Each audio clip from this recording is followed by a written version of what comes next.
Bismillahirrahmanirrahim. Assalamualaikum warahmatullahi wabarakatuh.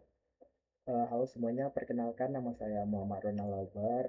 Eh, saya merupakan mahasiswa program studi Teknik Informatika Universitas Riau. Pada kesempatan kali ini saya akan mencoba mempresentasikan hasil dari tugas yang mana untuk memenuhi mata kuliah pemrograman berorientasi objek, yang mana dosen pengampunya adalah Bapak Muhammad Afandes STMP. Jadi tugas kali ini tuh tujuannya adalah untuk mengimplementasikan sebuah UML class diagram pada sistem perpustakaan gitu, menjadi sebuah kode program Python gitu, yang mana itu tuh kita membuatnya agar berfungsi dengan baik gitu. Nah, sebelumnya mari kita mulai dengan membedah diagramnya terlebih dahulu. Nah, jadi di dalam PBO kita tuh mengenal istilah kelas dan objek. Nah, kelas itu ibarat rancangan atau cetakan utamanya. Di diagram ini kita bisa tahu ada 4 kelas. Yang pertama ada kelas book, kelas member, kelas staff, dan kelas borrow transaction.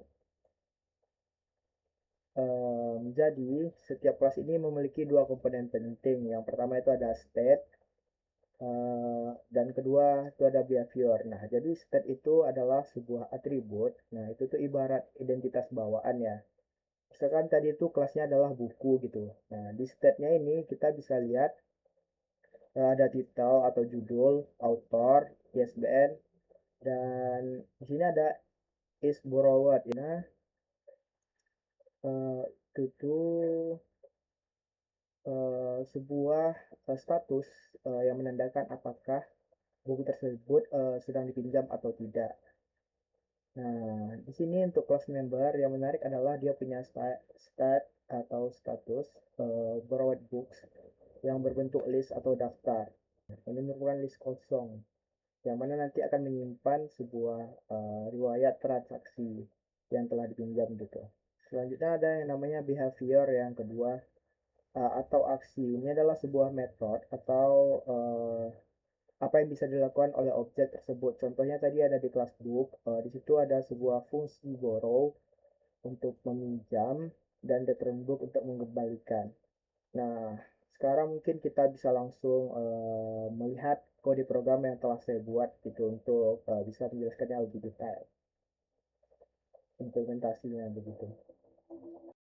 Nah, jadi uh, sebelumnya kita bisa lihat di sini saya membuat sebuah file yang bernama buku.py. Di sini ada sebuah kelas. Nah, di sini saya juga memuat sebuah state, ada yang nama judul, author, dan ISBN tadi sesuai dengan kelas diagram yang telah ditentukan. Nah, di sini saya membuat is borrowed false, yang mana itu tuh menandakan default buku tersebut belum dipinjam begitu. Ini sebuah ada definisi borrow atau meminjam tadi. Nah, di sini kita bisa cek dulu apakah bukunya sedang dipinjam atau tidak gitu. Di sini tadi kan membuat false. Nah, jika buku tersebut berhasil dipinjam, maka akan menampilkan buku berhasil dipinjam. Nah, else buku sedang dipinjam begitu. Di sini saya juga membuat definisi return book seperti sama halnya dengan borrow tadi. Nah, kita lanjut ke kelas member.py. Di sini saya membuat uh, list kosong biasa yang mana nanti akan memuat buku yang telah dipinjam oleh member tersebut gitu. Atas nama siapa, member ID-nya berapa, dan buku apa yang telah dipinjamnya akan masuk ke dalam list ini. Nah, jadi di sini ada borrow.py yang mana ini merupakan sebuah kelas transaksi atau borrow transaction. Di sini memuat sebuah definisi init, sebuah data, buku, member, dan staff, data baru ya. Nah, di sini saya membuat sebuah tanggal juga, borrow date-nya, biar kita tahu gitu tanggal berapa dia meminjamnya. Di sini ada juga pengembalian ya.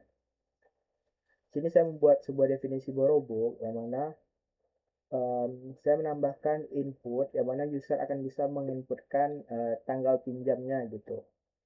Nanti member yang telah meminjam buku akan tersimpan ke dalam data kosong tadi begitu. Sini saya menampilkan print buku dengan judul buku tadi berhasil dipinjam dengan nama member, pada tanggal peminjaman yang telah diinputkan oleh staff, nama staffnya gitu.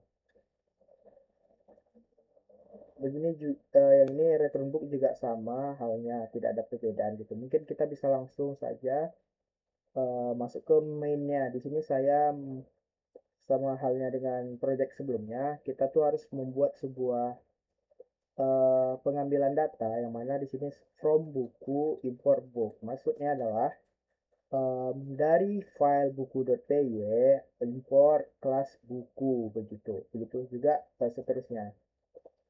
Di sini saya membuat beberapa data objek. Yang pertama itu ada objek buku, objek staff, dan objek member. Nah, di sini juga ada objek transaksinya. Kita buat satu transaksi aja. Nah, di sini kita inputkan transaction 1 sama dengan borrow transaction yang mana datanya diambil dari sini. Lalu sesuai dengan data buku 1 ini nih member 1 adalah aset dengan ID 001 dan staff Gilang 01 seperti ini. Mungkin kita bisa langsung saja jalankan biar kita sama-sama mengerti gimana outputnya begitu. Nah, dia proses peminjaman buku belajar PO berhasil dipinjam, masukkan tanggal peminjam. Misalnya tanggal sekarang adalah 26/02/2026.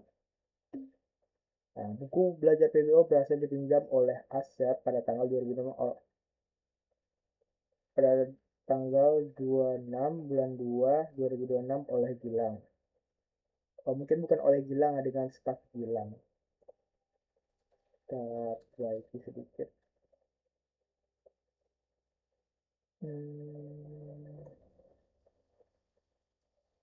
Nah,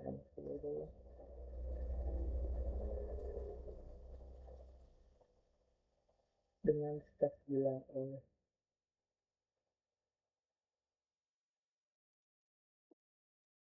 dengan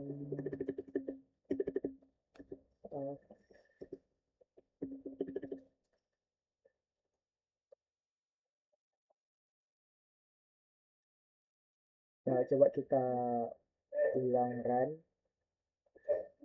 Nah, di sini buku belajar PBO berhasil dipinjam.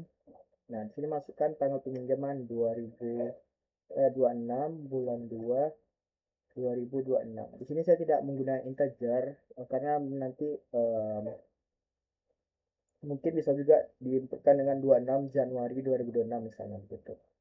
Nah, ini merupakan hasilnya buku belajar PO berhasil dipinjam oleh Asep, yang mana Asep adalah member 1 pada tanggal data yang telah ditentukan dengan staff yang namanya Gilang, yang mana Gilang adalah staff 1 begitu. Sini print proses peminjaman. Nah, proses peminjaman berhasil dipinjam sesuai dengan borrow book dan transaction return book gitu. Mungkin itu saja yang dapat saya sampaikan sebagai kesimpulan. Melalui tugas ini konsep pemrograman berorientasi objek di sini saya sangat belajar lebih dalam mengenai keterhubungan antara kelas-kelas yang telah kita buat begitu. Mungkin saya mohon maaf bila banyak kesalahan atas penyampaian saya mungkin kurang tepat. Mungkin itu saja yang bisa saya sampaikan. Demikian presentasi dari saya, Ronald Albert. Terima kasih atas perhatiannya. Assalamualaikum warahmatullahi wabarakatuh.